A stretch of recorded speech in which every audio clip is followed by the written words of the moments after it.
तो ज्या प्रकारचं आयुष्य जगतो ना, तसा एक दिवस राहू शकणार नाहीस तू.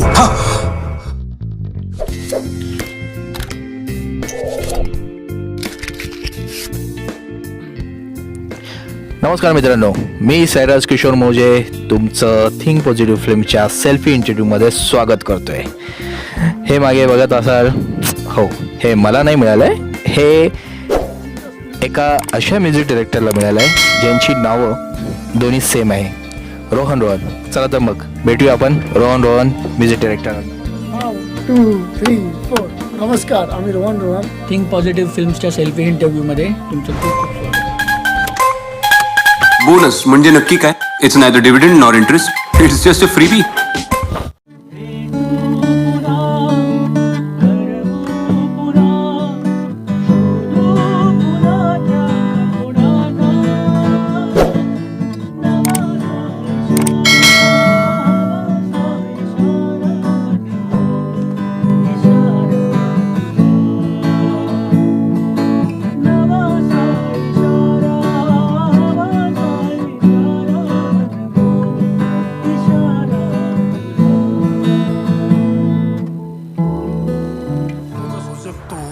तसं तू राहू शकशील का? एक दिवस काय हो, महिनाभर राहीन.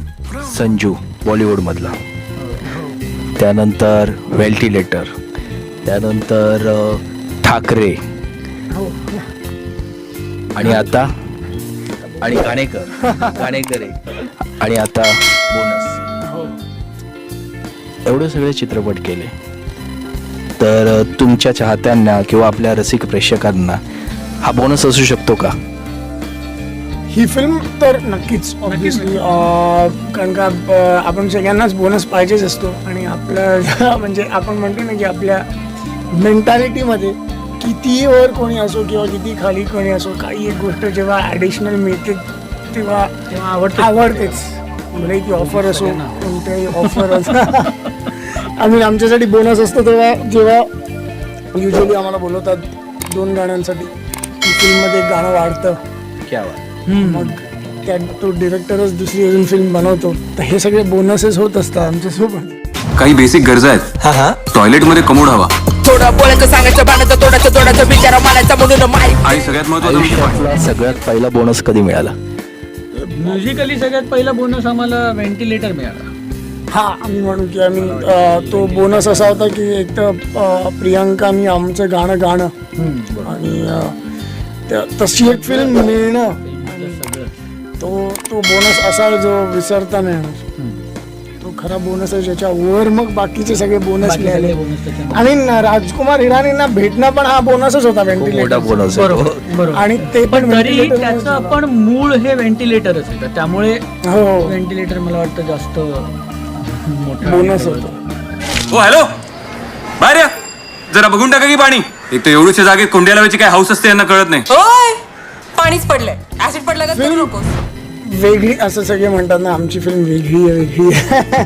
बट ही फिल्म वेगळी असण्यापेक्षा ही आपल्या सगळ्यांमधली एक फिल्म आहे. म्हणजे आपण जे सगळे रोज एक्सपिरियन्स करतो आणि कधी आपण खूप टेकन फॉर ग्रँटेड घेतो आपलं आयुष्य, जे आपल्याला मिळालं इतकं. म्हणजे आज आपण जे म्हणतो ना, बटन दाबलं आणि AC ऑन होतं. म्हणजे खूपदा आपण तर हे म्हणतो की आम्हाला जे करायचं लाईफमध्ये ते करायला मिळतं, खूप लोकांना ते पण नाही मिळत. तर फक्त ह्या फिल्म म्हणजे खूप एंटरटेनिंग फिल्म आहे, बट हा एक असा मेसेज जातो जो आपण स्वतः ज्याच्यावर विचार करत बसतो की अरे यार, मी कधी ह्याचा विचारच नाही केला की लोक पण कसं जगतात. आणि आपण कोणत्याही स्टेजवर आहोत तेव्हा आपल्याला असं वाटतं की आपल्याला ज्या स्टेजवर आपण आज आहोत तो बोनसच आहे. म्हणजे आपल्यापेक्षा खूप लोक असे आहेत ज्यांना ते मिळालं नाही, खूप लोक अशी असतील ज्यांना मिळालं आहे. तर ओव्हरऑल ही फिल्म तशी आहे, खूप इंटरेस्टिंग सब्जेक्ट. भारी करू आहे, सिगारेट नाही, दारू नाही, तुझ्यासाठी असंच खूप फ्रेश पेअर आहे. म्हणजे खूप वर्षांपासून लोकांना त्या दोघांना एकत्र बघायचं, तर हे फायनली झालं. मग आम्हाला एक रॅप सॉन्ग करायला मिळालं, एक रोमॅन्टिक सॉन्ग आणि एक डान्स नंबर. त्यामधला रॅप सॉन्ग जरा ऐकू शकाल का? हा, म्हणजे इन्स्ट्रुमेंटवर नाही पण असं रॅपर मस्त. 1, 2, 3 माईक दे, मला जे बोलायचं ते बोलू दे, माईक दे, जरा लोकांचे कान खोलू दे, माईक दे. असं बोलायचं. थोडंसं आहे. ऐकायचं तर राहायचं नाही तर चल चुरून सोडून दे. ते असतात तसे. कॅप घातली असती रोहननी तर मग झालं असतं. रोहन जसं हिंदी इंडस्ट्रीमध्ये विशाल शेखर आहे. रोहन असं ज्यावेळेस मला सांगितलं त्यावेळेस मला वाटलं की तुम्ही दोघं भाऊ असाल. मग तुम्ही भाऊच आहात. हा मला हा प्रश्न आहे आता. मला हे सांगा, आम्हाला आता सगळ्या हे जनतेला सगळे आम्हाला विचारतात सांगायचं. तर मी जनतेला मग आम्ही प्रश्न हा विचारतो, कोणते आई बाबा 2 मुलांची नावं सेम सेमच ठेवतील? ठेवती. बरोबर त्यामुळे आहे. बरोबर आहे. आम्ही भाऊ कधीच नाही. म्हणजे आम्ही जुळे म्हणजे जरी आम्ही असतो. मनाने भाऊ आहोत पण आम्ही खरं भाऊ नसू शकतो. लिगली भाऊ नाही. म्हणजे रोहन मोहन ठेवतील ना आई वडील नाव. हो म्हणजे आम्ही जुळे जरी असतो तरी रोहन नसतं ठेवलं. बाहेर जॉब करता नोटीस लावली आहे. स्टोर कीपरची नोकरी आहे. कोण आहेस तू? तू इथे का आलायस सांगणार आहेस की नाही? तुमचं जग आणि माझं जग कम्प्लिटली वेगळं आहे. जग एकच आहे आणि आपण सगळे तर एका जगाचा भाग आहोत. पहिल्यांदा कधी भेटलात तुम्ही? 2014 मध्ये. तर आम्ही निकलोडियनसाठी एक TV चॅनल आहे त्याच्यासाठी एक कार्टून करत होतो. लोकांना डोरेमॉन माहिती असेल. डोरेमॉन सगळ्यांना. तर तसंच किमॉन म्हणून एक इंडियन व्हर्जन होतं त्याचं. ते करताना आम्ही एकत्र भेटलो आणि तिकडे खूप अशी वियर्ड गाणी बनवायची होती जी usually पोरांसाठी छोट्या मुलांसाठी बनवायची असतात. त्याच्या एंटायर प्रोसेसमध्ये 20-25 गाणी आम्ही केली, छोटी 1-1 मिनिटाची. त्याच्यामध्ये कळलं की एकत्र काम होऊ शकतं, म्हणजे एकत्र मिळून आपण करू शकतो. क्रिएटिव्ह. 5 दिवस राहिलेत. आदित्य बेट जिंकणार. It's not over till it's over. Mike दे, बिंदास बोलायचं ते बोलू दे. किती गोड दिसतात म्हात्रे काका. मस्त आहे फिजिक्स. नाही मी इकॉनॉमिक्स ग्रॅड आहे. फिजिक्स त्याला कल्ला नाही. मच्छी बिच्ची खात नाही, हातून पोकर. बोलायचं ते बोलू दे. माईक दे, जरा लोकांचे कान खोलू दे. ऐकायचं तर ऐक नाही तर चल चुरून सोडू दे. फिल्म आम्हाला ॲक्च्युली एका फ्रेंडकडनं खरं तर ऑफर झाली होती की एक छान फिल्म होते नवीन आणि त्यासाठी गाणी करायचं. जसं एक फॉर्मली अप्रोच झालेली फिल्म होती खरं तर. पण नंतर त्याचं रूपांतर फार वेगळ्या आणि चांगल्या गोष्टींमध्ये झालेलं आहे. ही फिल्म आम्हाला बरंच काही देऊन गेली खरं तर, रोहनला पण मला पण. आणि अप्रोच जरी सिम्पल असतं तरी पण फिल्मचा कंटेंट चांगला होता.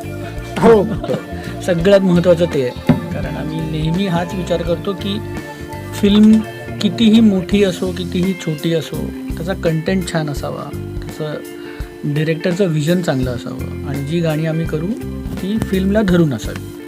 आणि हे सगळं या फिल्ममध्ये होतं मला वाटतं. तर त्यामुळे आणि याची जर्नी लांब आहे खरं. कारण मी हे सांगतो की हे जे रॅप सॉन्ग आम्ही जेव्हा बनवलेलं हो हे अर्ली खूप आधी, 2017 मध्ये बनवलं. तर त्या पॉइंटला गली बॉय हे काही असं काही येणार आहे हे त्याचं पण सीडच नसेल मला seedच वाटतं. नसेल. हा फक्त ही रिलीज आय मीन त्याला ते शूट वेळ गेला खूप थोडा. आधी आम्ही बनवलं, मग शूट झाली, मग आली, त्यामध्ये गली बॉय आला. हे एक पूर्ण रेव्होल्युशन झालं हिपहॉपचं. बट आम्हाला तो ऋषिकेश जो रॅपर आहे तो खूप आधी भेटला होता 2016 मध्ये. तेव्हा ते गाणं लिहून फक्त एक मेलडी बनवलेली. बट एनिवेज आय मीन कधी कधी आपण म्हणतो की मग एकदा रेव्होल्युशन आलं की म्हणते सगळे म्हणतात अरे यांनी तर आता गली बॉय आ रहा है तो रॅप बनवलं सब चल रहा है तो चल रहा है असं नव्हतं. आधी केलं होतं. मग काहीतरी वेगळं असं वाटतं त्याच्यामध्ये. सगळंच वेगळं असतं आता काय म्हणणार. हा रॅप हा एक मतलब एक म्हणतात ना म्युझिकचा तो एक पार्ट आहे. करेक्ट तो पार्ट आहे. तो जसं ऐकणार तसंच आहे. जसं आपण विचार करू जसं आपण त्याला घेऊ तसंच आहे. मग गलीबॉय असो किंवा कोणतेही असो याच्या अगोदर गलीबॉयच्या अगोदर ही रॅप येऊन गेलं. हो हो हो गरीबांनी फक्त ती स्टोरी बाहेर Mount काढली. केले. Mount आणि त्याच्या मागचं रॅपर्सच्या रॅपिंगच्या मागे त्यांचं काय एक मेसेज असतो. त्यांची भावना आहे. बेसिकली रॅपर्स हे ना त्यांच्या आतमध्ये खूप दडलेलं असतं. त्यांना काहीतरी सांगायचंय आपल्या समाजाला हो. आणि त्यामुळे that is a way of expressing themselves असं आम्ही नेहमी म्हणतो की त्यांना जे सांगायचे ते एका वेगळ्या पद्धतीने सांगतात. अरे असा वाढवत बसलास तर 2 दिवस लागतील. त्या इस्त्रीवाल्याकडे जा आणि फिरवून घे. बोनस या सिनेमा करताना किंवा अनेक सिनेमे केले तुम्ही त्या सिनेमा करताना तुमच्या आयुष्यात घडलेला एखादा असा किस्सा जेणेकरून तुम्ही त्यातून फाईट करत आज इथपर्यंत आलात? बापरे, फाईट खूप आहेत त्याचं. सुरुवातच आहे की पहिले मी सांगतो मी तसं इंजिनिअरिंग केलं तर मी इंजिनिअरिंग करून मग इथे LNT मध्ये जॉब करत होतो. मला करायचं होतं म्युझिक. सगळ्यात मोठं स्ट्रगल हे आहे की तुम्ही चांगले मार्क का आणले, हे माझ्यासाठी स्ट्रगल होता. कारण का घरातले म्हणाले तू हुशार काय आहे? हा की अरे तू LNT ची नोकरी सोडणार, तू इंजिनिअरिंग सोडून म्युझिक, तू मूर्ख झाले का. एका अर्थाने जर मी हे सगळं नसतं केलं तर मग असतं की हा ठीक आहे बाबा करून टाक म्युझिक, तुला अजून काय. बट तो स्ट्रगल ना उलट कधी कधी खूप जास्त टेन्शन असतं त्याचं. इंजिनिअरिंग केलं असं तर कदाचित नाव मिळालं नसतं, तेवढं नाव नसतं मिळालं.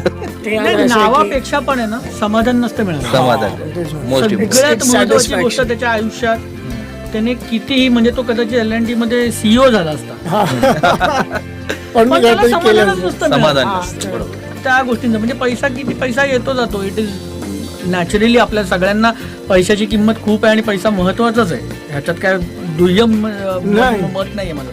पण एक समाधान असतं आपल्याला, आपण जे करतोय त्याच्यामध्ये आपल्याला ते आवडलं पाहिजे ना, त्याच्यासाठी मला वाटतं ते जास्त हा, I इम्पॉर्टंट. guess. आणि ते सर्कमस्टॅन्शियल असतं. आता जेव्हा मी मुंबईमध्ये आलो तेव्हा मला कळलं की इकडे एकांकिका स्पर्धा, त्याच्यानंतर म्युझिकचं माउंटिंग आणि किंवा मीडियाचं इतकं एक्सपोजर आहे ना जनरली मुलांना शाळेपासून आणि कॉलेजेसपासून, जे बाकीच्या शहरांमध्ये तरी कमी आहे.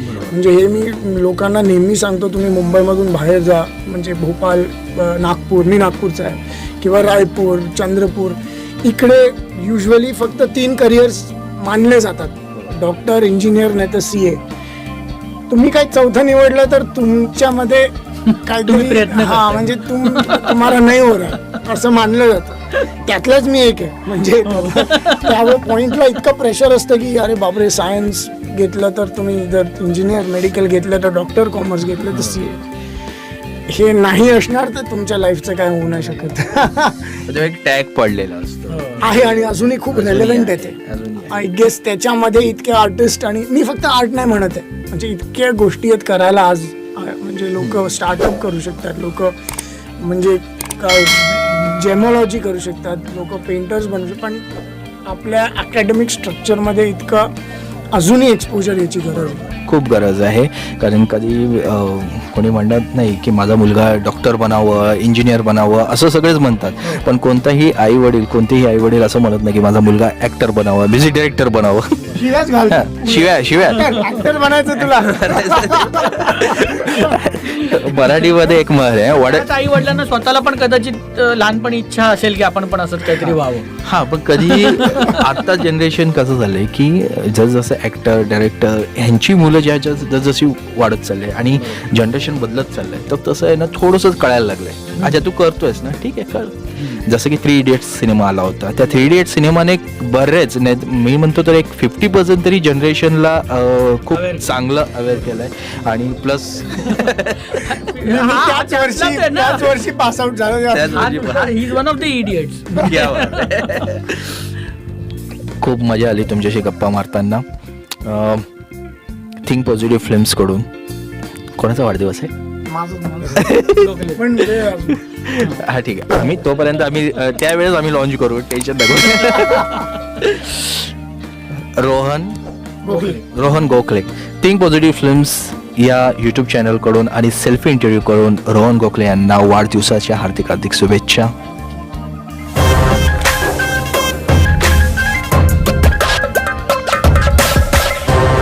लाईक करा, सबस्क्राईब करा, शेअर करा आणि बेल आयकॉनवर प्रेस करा अपडेटसाठी.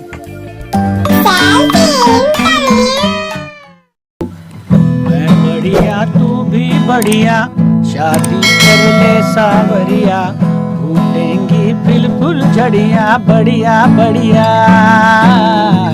मैं बढ़िया तू भी बढ़िया, शादी कर ले सावरिया, फूटेंगी फिर फुलझड़िया, बढ़िया बढ़िया. Thank you so much.